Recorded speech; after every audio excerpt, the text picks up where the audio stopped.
So they made a MultiVersus comic. I guess let's talk about it. If you're unaware, Warner Brothers has its own Smash Brothers clone. This is part of Warner Brothers' attempt to remove being a fan of any one individual piece of art that you really love and instead just make you a general fan of corporations. I love big corporation and all their media properties. Boy, I can't wait to live big corporation lifestyle. That's them just taking notes from their biggest competitor. Does not necessarily need to be bad. The Batman Fortnite crossover that they did a few years back was irritatingly not terrible.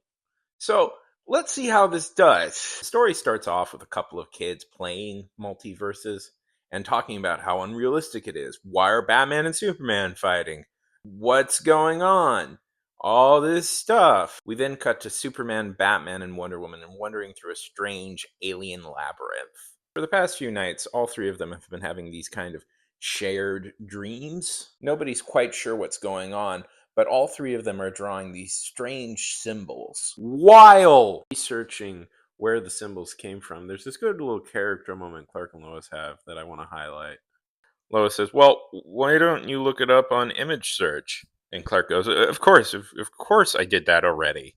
Then this panel happens where you can see Clark is clearly looking it up and nothing is found. But I like that moment. That's a strong character building moment. Without the use of dialogue, we got a fun little peek into Clark and Lois's relationship. The three of them keep looking into this whole thing and they're really not finding anything. Three of them are painting different symbols. This is Wonder Woman's. Then in the middle of three separate fights, they all black out. Then they wake up in front of Scott Fried and Big Bertha's house. Apparently Scott and Bertha now have a daughter. Seemingly all the major superheroes in DC now have children. One of the things lately that's been giving me a lot of anxiety is I'm 32 years old, and a lot of people I grew up with, my friends, are starting to have kids. I'm not really anywhere near that point in my life. I'm starting to get a lot of anxiety because I feel like people in my life are all leaving to go to the next phase of theirs, and I'm still here, and I don't know what to do with that. And now all the superheroes I read are also leaving. It's been weighing on me lately.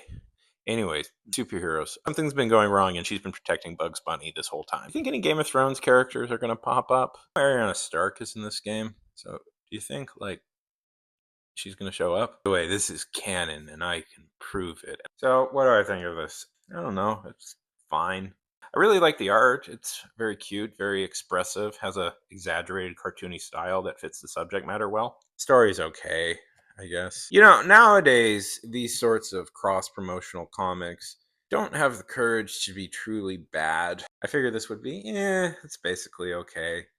And you know what? It was, it's basically okay.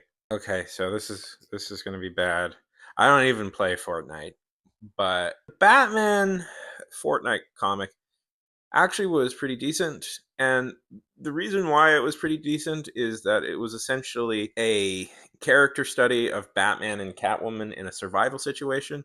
Realistically, it didn't even need to be a Fortnite comic. You could just replace it with some generic battle royale ripoff, and it would still do quite well. I sometimes feel these stories suffer by not having one protagonist that we can focus in on. And again, this is the first issue, and they maybe are setting up Berta and Scott's daughter to be that protagonist. He's clearly been doing an ET in the background. Who knows? The world is full of unknowable impossibilities.